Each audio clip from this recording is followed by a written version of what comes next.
pertumbuhan ekonomi. Tetapi kalau resesi seks itu diterjemahkan terjadi penurunan secara masif, serentak, kemauan untuk aktivitas seksual itu kan tidak mungkin, karena aktivitas seksual itu adalah hal yang sangat alamiah secara biologis. Tapi kalau diterjemahkan sebagai resesi reproduksi atau kemudian terjadi resesi penduduk, itu bisa dipahami. Kalau saya sebagai dokter bisa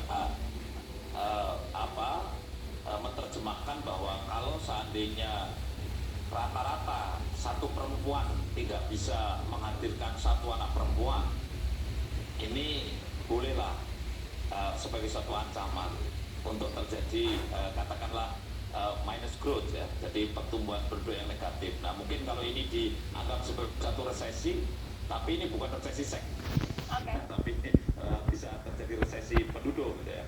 Oleh karena itu saya kira kita perlu ya merespon tentang hingar resesi seks itu dengan definisi yang pas lah ya, barangkali tidak supaya tidak menyesatkan itu.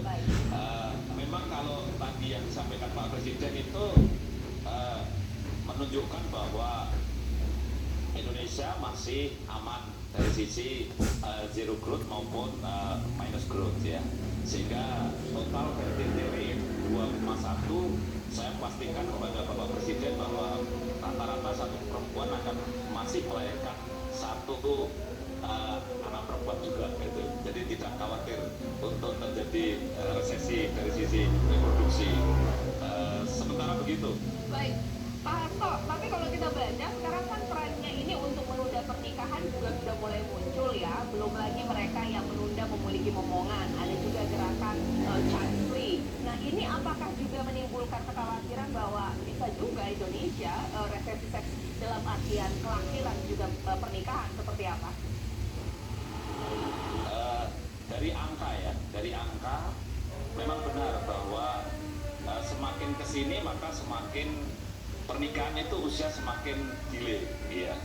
BKKBN selalu melakukan pendataan dan kepada keluarga menunjukkan bahwa rata-rata perempuan untuk tahun 2021 usia menikah pertama kali ini di usia 22 tahun iya.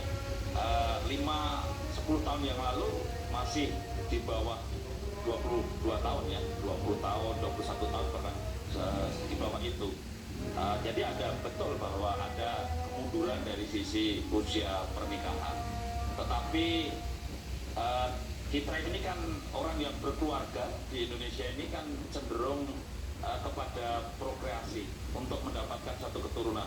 Hampir 99% ini kalau pasangan usia subur baru atau orang nikah baru itu kalau ditanya apakah mau punya anak, maka 99% ingin punya anak. Maka di Indonesia ini orang nikah itu tujuannya prokreasi, untuk berkreasi, mendapatkan keturunan ya.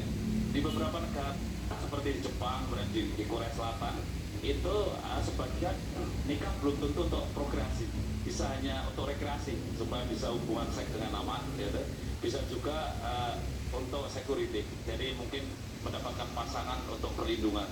Tapi kalau di Indonesia karena pengaruh adat, budaya dan agama, maka pernikahan itu menjadi satu peruntukan untuk melahirkan atau hamil. Makanya di Indonesia ada rata-rata mendekati 2 juta pernikahan, dan dari 2 juta pernikahan itu yang melahirkan dan hamil di tahun pertama 80%, sekitar 1,6 juta.